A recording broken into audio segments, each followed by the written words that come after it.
Science, Analysing Everyday Life Through the Immanent Materialism of Deleuze and Guattari by David Robert Cole.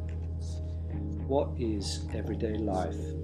The singularity within this question, by degrees this paper, is formed by the conjunction of often simultaneous subjective narrative structures that allow one to explain everyday life in terms of events and occurrences in sequence, and the particular objective historical context that one finds oneself embroiled within. And this aspect of everyday life is foregrounded by and through political economics.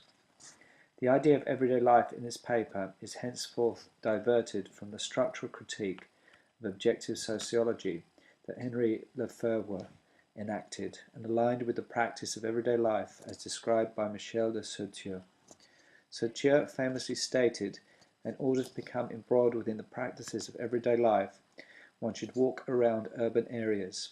And this strategy has resonance within this paper about traffic jams and everyday life, as this tactic predominantly relieves one of car travel. Saussure's practice of thinking about embedded narratives through walking enables the tactics and strategies of everyday life to come to the fore, and these ideas joined well with Deleuze Guattari's effective politics as represented in 1000 Plateau.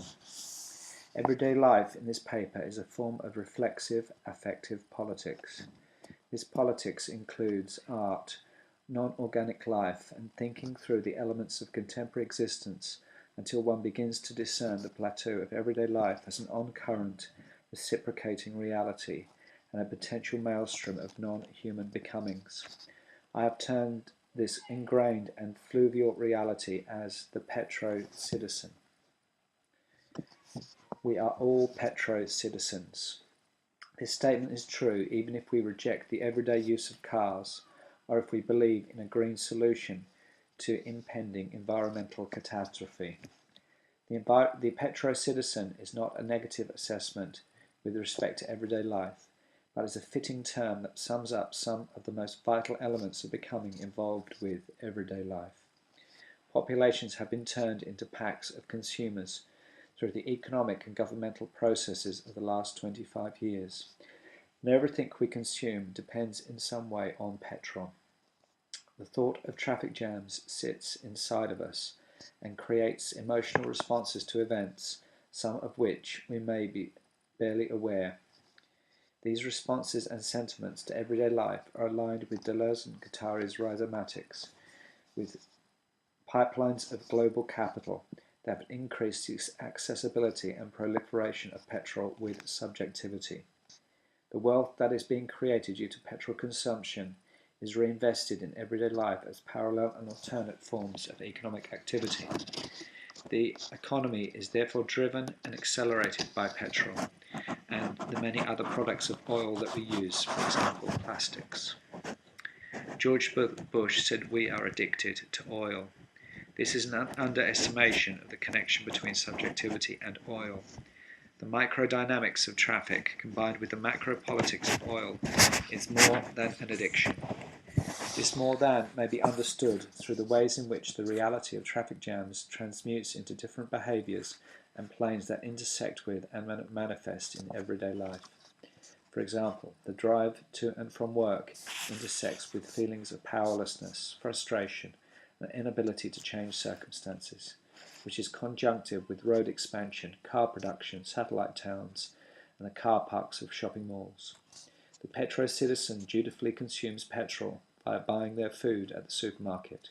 They ingest the smell of the fumes that lingers in the air. Their whole body becomes impregnated with oily substance. The designation of the Petro-Citizen allows us to talk about everyday life in a new way. Such is life, as we are now thoroughly riven by oil. This means that our minds are in many ways dictated by oily power concerns, which have been termed as petropolitics. The process that this politics determines may be understood as the hollowing out of subjectivity by oil, and the replacement of stable character and the self with the actions necessary to keep the economic flows of petrol consumption working. One's actions are packaged and represented as the oscillation between work-leisure and the consumptive attitudes that are involved with the petropolitics of the work-leisure range. Television programs such as Top Gear work in this range, closing down options that are other to the petro-plateau, e.g. bohemianism or the flaneur, making the existence of alternative realities to oil seem absurd and irrelevant. Car advertising does a similar job, aligning sex, freedom, self-worth and vitality to the petro-domain. The Petro-Citizen absorbs all these influences as everyday life. The difference that this paper wishes to communicate can be demonstrated through the opening scene of Jean-Luc Godard's Weekend. The camera pans along the traffic jam and records the absurdity and heartbreak of the situation. The cinematography, this cinematographic moment allows one to gain insight into the penetrating reality of traffic jams. This film raises consciousness of the ways in which the multiple aspects of traffic jams sit inside of us and determine emotional and rational responses to phenomena long after one has driven clear of the hold-up. To understand this connectivity further, one must delve into the immanent materialism that underpins this paper. 1,000 Plateaus is an integrated philosophical construction. One might say that the plateaus have no start and no end, though one is able to reconstruct their evolution through understanding the influences and intents of the authors. The first point about the plateaus is that they mean to say something important about the unconscious. Deleuze Guattari worked out a means to link economics with the unconscious in their first joint book, Anti-Oedipus. This was essentially achieved by closely meshing Freud with Marx and by taking the most non-normative approach possible to this alignment. Anti-Oedipus is a breakthrough text in terms of understanding how the unconscious works on a social and economic plane, and because it breaks the stranglehold of Oedipus on the unconscious. 1,000 Plateaus goes further than Anti-Oedipus, in that the unconscious is set free from the universal, historically dialectical time of Marx, and given specific dates and foci. The focus of this paper is Traffic Jams 2011, and this determines a plateau that continually interacts with the unconscious and everyday life. Immanent materialism is here an example of a new materialism. This means that the ways in which one understands materialism is in a state of constant re-evaluation. Thoughts, the imagination, and the unconscious are included in this immanent materialist analysis, as the restructuring of materialist flows is in a state of constant flux. One could cogently ask about the nature of the real, given the mixture of thoughts and actual life that immanent materialism somewhat perilously demarcates. Deleuze answered this question in terms of the careful synthesis and analysis of everyday life. One isn't interested in everything to do with everyday life, but in the intersections and dynamics of everyday life that emerge in the gaps between the packages of thought and flows of material objects that we can follow. There is a form of chaos theory at work here, yet this theory is mitigated by and blended with philosophy. The precise material model of everyday life that one derives according to immanent materialism must say something about agency and politics. Everyday life flows through us, yet is also out there in the world as a combinational matrix that subjugates and divides. Everyday life has started long before we were born and will continue after we are dead, yet everyday life also has a particular reality that we may describe today, or the real.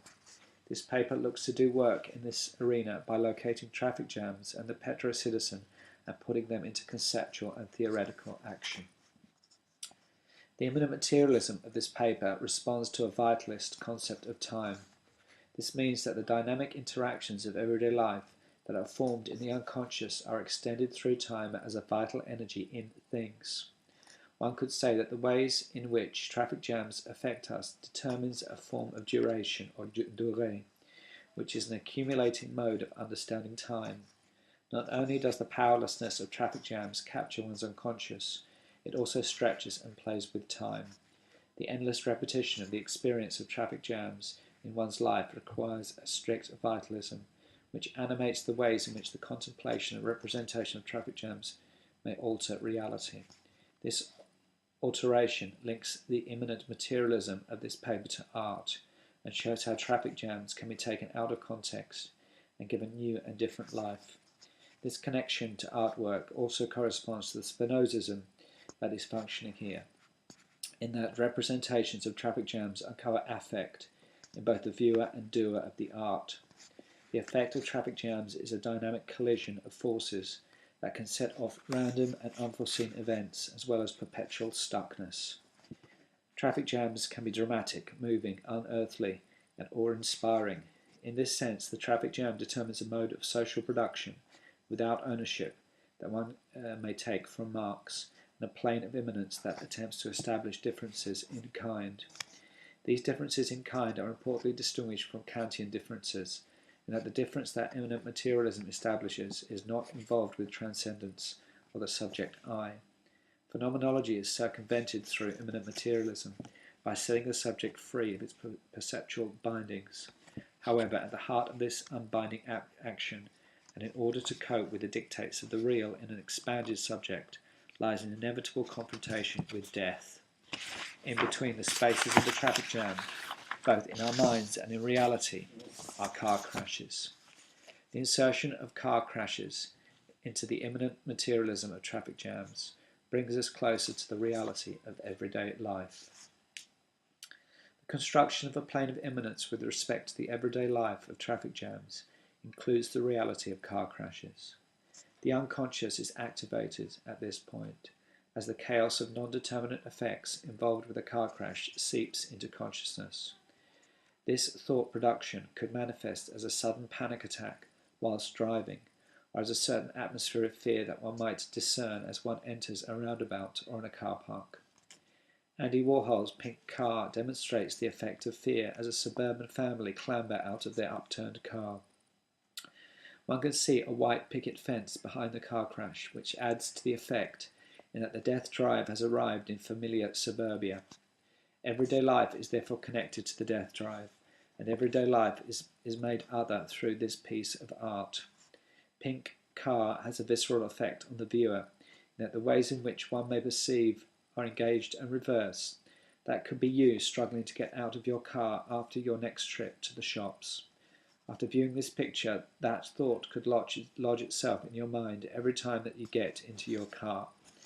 The death drive wells up in the mind through car crashes, and this drive is a crucial aspect in the construction of the traffic unconscious. The point here is not that immanent materialism consists only of focusing on death, or by revelling in the negative possibilities associated with car travel, but that the immanence of car crashes, as Pink Car demonstrates, communicates an overwhelming and absolute reality. The everyday reality of car crashes is full of material that one may add to the traffic jam plane of immanence. The artists Ben Quilty and Tom McGrath have painted front-on car wrecks. The wreckage of the car is abstracted from context. One doesn't see anyone struggling to get out of the wreck or where the car has been crashed. The car wreck is therefore a singular object full of its own life and not possessing a clear back narrative or framing story. The point here is that the unconscious consumed by the death drive doesn't necessarily free associate through the contemplation of images to fill in every possibility about their existence. Rather, the objects may take on a life of their own, and the car wrecks are allowed to become other through immanent materialism. The application of 1,000 plateaus to everyday life concentrates and focuses on the production of the new, and gives rise to different realities that define material flows of objects and ideas. In the case of the images of car wrecks, these flows are an amalgam of twisted metal, halted desires, indentation, contortion, ruptures, and wounds. The effects that are extracted from the images of car wrecks include the becoming dislocated of the car crash. The car crash is henceforth bestowed with agency that moves between notions of speed and progress. The car crash is a path to the wrecker's yard, is the place that we are heading when we turn on the transmission. Death haunts the roads, moves through our vehicles, it takes hold of the steering wheel. The car crash is a moment in time as represented by paintings of car wrecks. The car crash is also a sequence of moments that has led to the final wreckage. This sequencing can be seen in Andy Warhol's green burning car. However, Warhol plays with our perception of the car crash by repeating and treating the same image. The car burns in different places on the slide and is accompanied by the same two figures, one walking away from the burning car, the other pinned to a tree. One gains the perception that there is action and sequence embedded in these images by the layout. The truth is that Warhol has represented stasis and the immobility of a crash through one burning car. In Deleuzean terms, the green burning car is an example of a time image, wherein movement and time are conjoined in an imagistic framework. This is a quote from Deleuze. There is thus no longer association through metaphor or metonymy, but re-linkage on the literal image. There is no longer linkage of associated images, but only re-linkages of independent images. Instead of one after the other, there is one image plus another, and each shot is deframed in relation to the framing of the following shot. In Dina Shukit's Zagged, the time image is a collage of an inverted, crippled traffic jam and a rupture point, where an explosion of colour and form represents the suture of a car crash.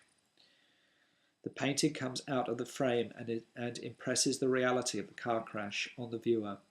This dynamic framing is a time image, in that the picture is a representation of various shots taken from the perspective of someone watching a car crash. Firstly, the traffic moves along in a traffic jam. A car crash takes place. There is an explosion involved with the crash, and pieces of wreckage and flesh fly out of the scene. All the other cars in the traffic jam are now implicated in the crash and crash themselves through inversion. This image is not a metaphor or metonymy for everyday life, but a time image that shows how the pieces of a car crash fit together and relate to one another. According to immanent materialism, one does not interpret the picture and imbue it with alternative meanings. Rather, one allows the interrelated material flows to be brought forth and into life through immanence. This process and methodology stems in part from the artistic movements of surrealism, Dada, situationist and constructivism. One can transform everyday objects and create new realities according to the principles of incongruity and surprise. The creative unconscious is employed in terms of creating ready-made artifacts that disrupt normative assumptions with respect to function and form. Hence, a car crash could be known as a broken mechanical flower, a traffic jam, an instance of car sickness. Science fiction movies often blow up cars and traffic jams as a special effect, and this is particularly an effective strategy for disrupting the sense of normality that one might associate with the images.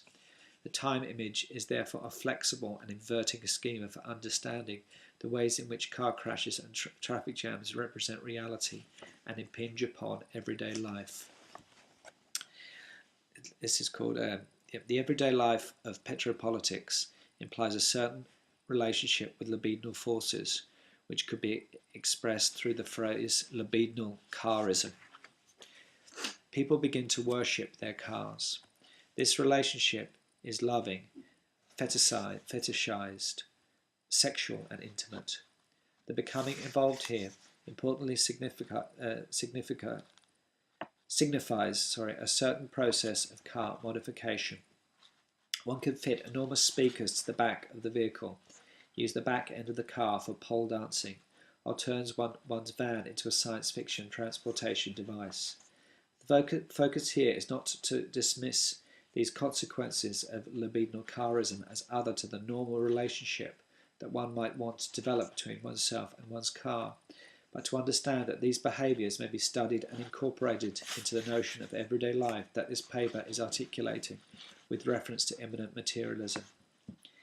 In this case, the rubric is that of ethology, or the study of social organisation from a biological perspective. The whole panoply of Petropolitics comes into view at this point, as the libidinal forces involved with car-ism carry with them immense social tendencies and the ways in which life is currently organised. For example, the connection between car advertising, town planning and roads creates a landscape through which one is able to study current behaviours and forms of the human pack. One is turned on through car advertising, usually with reference to sex, status, or freedom.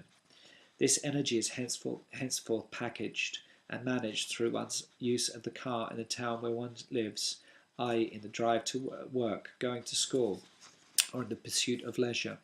Finally, this criss-crossing map and trace of one's life may be seen from above in the density of the traffic and in the exact form of the roads upon which one travels every day. The ethology of everyday life is therefore represented through a relationship between car advertising and roads, as well as the becoming and machinery involved with the human car modification. The fictional novel that has come closest to an immanent materialism of everyday life and the Petro-Citizen is Crash.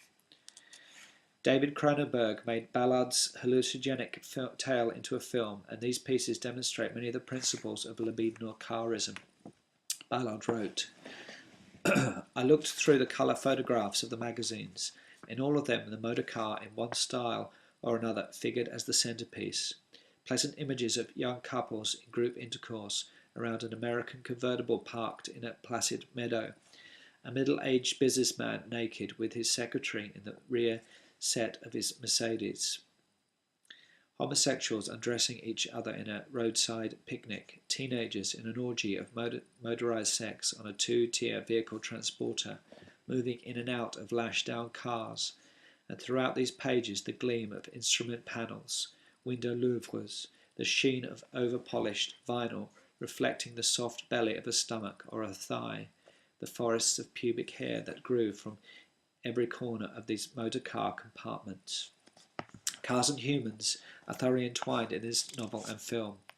Unfortunately, Cronenberg has taken the ideas in the book literally, and represents the conflagration of humans and machines in an obvious fashion.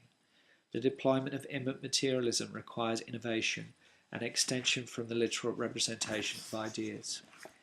The analysis of everyday life is well served by the novel, as the libidinal intent is presented without emotion and in a non-interpretive manner. In Deleuze Guattari's terms, Cronenberg has ignored the tenets of the body without organs, and the practices necessary to create a work of art that successfully deals with desire in a non-representative fashion. The film version of Crash presents a stylized version of libidinal car-ism without the satire and irony required to make the ideas gel. Rather, the film wallows in pornography and does not allow the material flows of sexualized action to circulate. The car crash therefore represents an analogy with orgasm in the film and not the multidimensional time images that additively combine cars, sex, desire and death.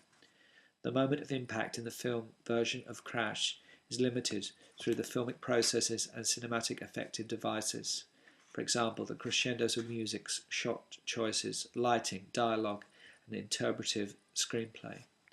The moment of impact between flesh and machine is spread out and multiple in the novel in order to create a plane of immanence and a means to understanding libidinal car-ism as reciprocating, thus involving the reader in the action as a participant. As such, libidinal car-ism transmutes and crosses over into everyday life and may be understood as an important principle of the Petro-Citizen.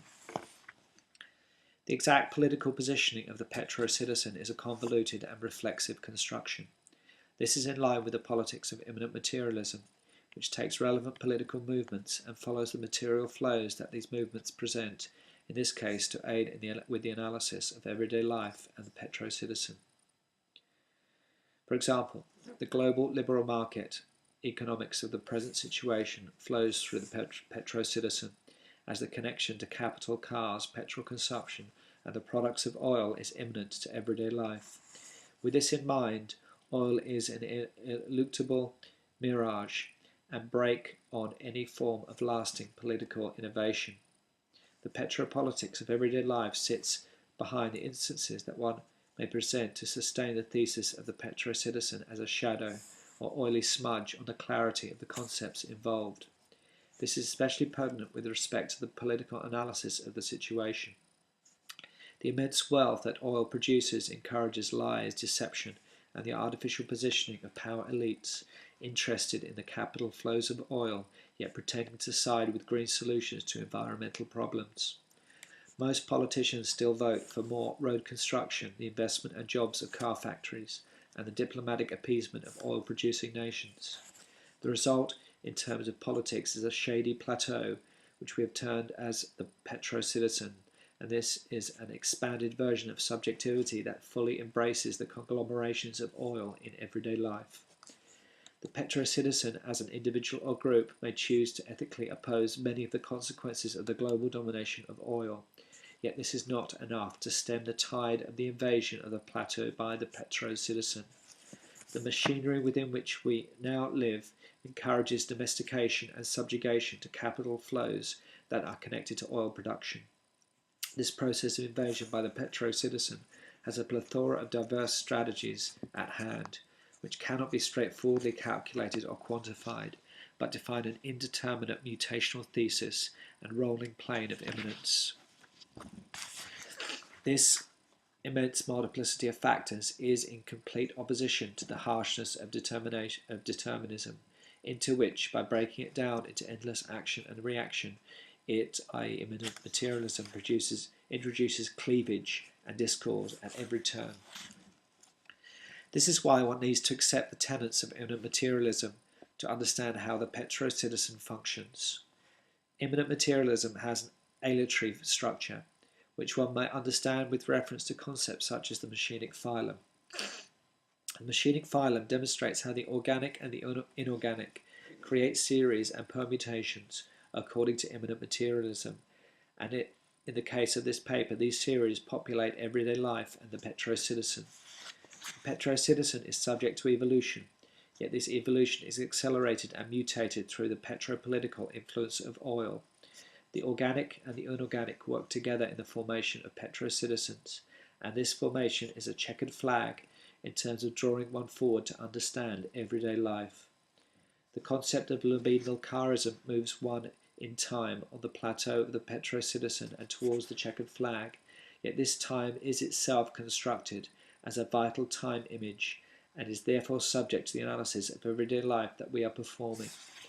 The analysis of everyday life is therefore always a double movement. One understands more about everyday life through the application of immanent materialism to the plateau of the Petro-Citizen. However, there are always elements within the analysis that sit across from and through the plane of immanence, and therefore escape immediate attention.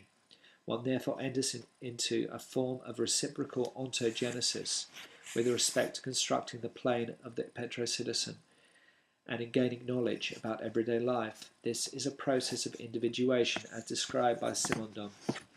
Individuation does not only produce the individual. One ought not to skip quickly over the step of individuation in order to arrive at that last reality that is the individual. One ought to try to know the ontogenesis of the entire development of that reality and get to know the individual in terms of individuation rather than individuation in terms of the individual. The individual or group that one may understand as the Petro-Citizen includes an intense process of individuation or ontogenesis. This is a layered, checkered flag that is drawing our civilization forward, below and through the plateau of the Petro-Citizen. This level of connection includes decay, vitalism, virality, speed, accelerationism, and peak oil. If we're heading towards a tipping point in terms of the global economy and oil, it will be registered in this subaltern level or second checkered flag of the plateau of the Petro-Citizen. Deleuze describes the relationship between the two levels of the plateau in the Petro-Citizen in the logic of sense, where he examined the nature of series in literature and how these series relate to aleatory and singular factors. Reality is formed through the reciprocation between series because reality is not only actual series, but rather relations of reciprocal determinations between actual and ideal series through a medium they share, the surface of changing intensities. Deleuze derived this psychoanalytic interpretation of reality from his reading of Lacan through Klein, and how one comes to understand reality through the oscillations between different levels or strata. Deleuze used Alice in Wonderland to explain this oscillation, and in our analysis of everyday life, one might apply this notion to the plateau of the Petro-Citizen. Alice changes in form as she travels through the labyrinth of her mind and life. The Petro-Citizen changes in form as one constructs the plane whereby the Petro-Citizen may exist, including the subjectivating elements that one can draw from contemporary narrative, economics and life. The construction of the Petro-Citizen should not be an entrapment on the plane of oily influence, but will help to understand the ways in which, for example, art can represent reality. There is therefore a necessary oscillation between the different planes in the plateau of the Petro-Citizen, the checkered flags that draw us forward to understand the Petro-Citizen also knock us backwards and drop us into a pit of gooey substance. We can just as easily end up stranded on the motorway, clogged and blocked with cars, as we can find our way through the congestion and construct a Petro-Citizen utopia.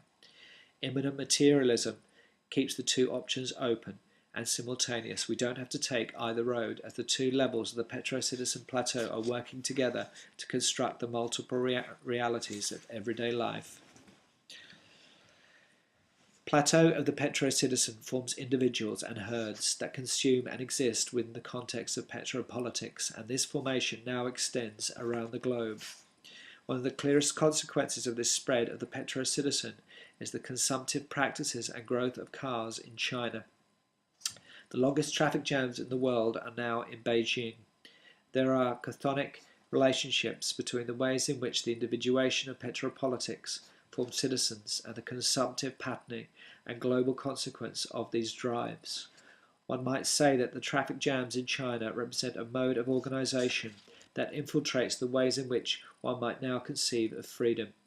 The drives that one has to exhibit in order to consume and exist within the context of Petropolitics now have to comprehend the relationship that these drives inspire around the globe. The point isn't that the citizens of China now want to merely copy the lifestyle choices of the West. The point is that the Petropolitics influences the choices of the Chinese as an unremitting drive that pushes them along to overtake the West. The consequences in terms of resource depletion and potential environmental disaster are clear. The internal conflicts that the choices of the emerging Chinese petro-citizens will produce and are producing are more convoluted. This is because the economies of the West and China are now integrated into one global capitalist system, so that the increases in wealth and China are highly connected to the fortunes of the West through a global market economics. One could say that the traffic jams in China burrow through and emerge around the globe as stops and starts in apparently unrelated economic activity. One feels this connection in terms of freedom. Ah, the poor bird that felt free and now strikes the walls of the cage.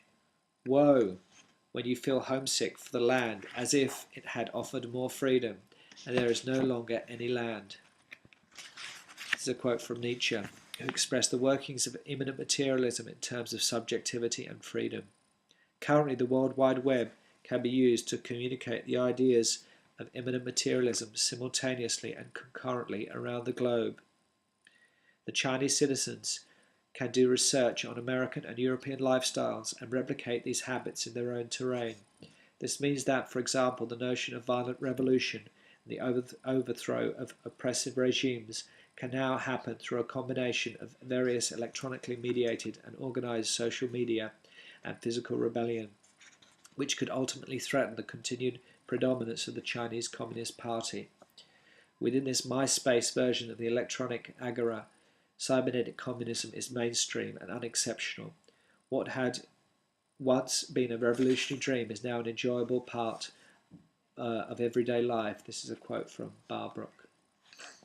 The introduction of the net into the equations of the Petro-Citizen enables contradictory and foreseen consequences in its construction.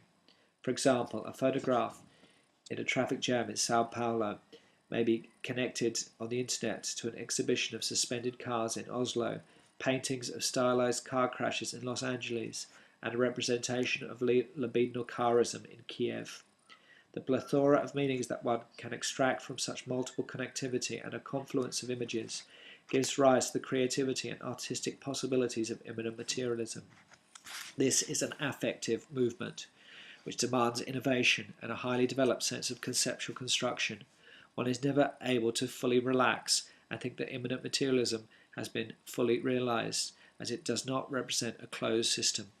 Rather, the forces and drives in its construction must be ceaselessly explored and developed in further works of creation. In terms of traffic jams and car crashes, we cannot rest with the physical representation of actual cars and lines of traffic and their concomitant desires. The petropolitics and use of products that derive from the production of oil has created a vast array of artificial life that must be included in the analysis of everyday life. Much of this life now makes its way into the ocean and becomes part of a vast array of objects that circulate in suspension. The North Pacific Gaia is a clockwise circulation of 4 prevailing ocean currents and is in the process of collecting pelagic plastic, non-degradable chemical sludge and other man-made debris in a huge oceanic suspension convergent north of the Hawaiian archipelago. The Gaia concentrates an estimated 100 million tons of visible and invisible plastic waste in what has been termed the Great Pacific Garbage Patch. Various estimates on the size of the patch range from Texas to the continental USA. Although most plastics break down slowly through a combination of degradation, oxidation, and mechanical abrasion, thick plastic items persist for decades, even when subject to direct sunlight, and survive even longer when shielded from UV radiation underwater or in sediments. When the plastics do break down, the vast majority simply disassembles into ever finer microscopic fragments and eventually inassimilable molecular polymers. As such, the suspended, increasingly microscopic waste builds up and is ingested by sea life, birds, fish, zooplankton, plants and other filter feeders. In recent studies, the microscopic suspension is measured to outweigh zooplankton by 6 times in relative mass. As such, the traffic jams and car crashes of human existence have translated into the seas. We are driving this process, and our global petropolitical civilization does not relent from adding to this mass of plastics. Immanent materialism does not give us a solution to this picture of ecological Armageddon. It does enable an understanding of its formations. This understanding must be penetrating, both in a rational sense of contemplating the scale of the problem and in an unconscious sense of enabling creative work that can properly represent what is happening. One needs to appreciate the connection between everyday life and the most destructive production of pollution the world has ever known. The current situation requires radical and unheard of strategies and tactics to make the connection clear. I'd like to suggest that the Petro-Citizen, Immanent Materialism, Petropolitics, Libidinal car-ism, and the international and time-based plateau into which the ideas of this paper fit gives us a chance to communicate such a point. In the film Falling Down, Michael Douglas gets out of his car in a traffic jam, fires a bazooka into a roadwork.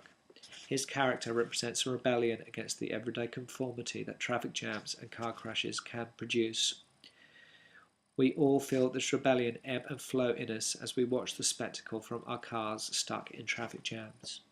Yet the act of getting out of such cars and abandoning everyday life is anticipated for us through the regimes of economics in which we are enmeshed. How will we pay off the mortgage if we don't go to work by car?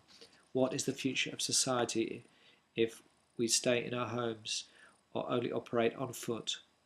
Of course, the non-use of cars or electric cars is currently not possible unless the means to work from home through networked jobs is realized and everything that we do is reorganized accordingly. Until that time in future history, we are consigned to live the lives of commuters and the petropolitics that seeps into everything that we can understand about social organization. Michael Douglas's character represents a hero type that we cannot emulate. Yet his drives are exemplary and define certain qualities of the Petro-Citizen that we might want to follow. We need to stand up and say that there are more important issues than cars and crashes and traffic jams. These issues constitute survival narratives, and escape routes from the plateau of the Petro-Citizen. We must resist the endless depletion of planetary resources without reciprocation. This stopping point is a break from the past and involves the idealism of ecological mythology joined to pragmatic and sustainable ways to transform society and habit. I hope that immanent materialism could be part of this solution, as it includes the recognition that art has a vital role to play in changing everyday life.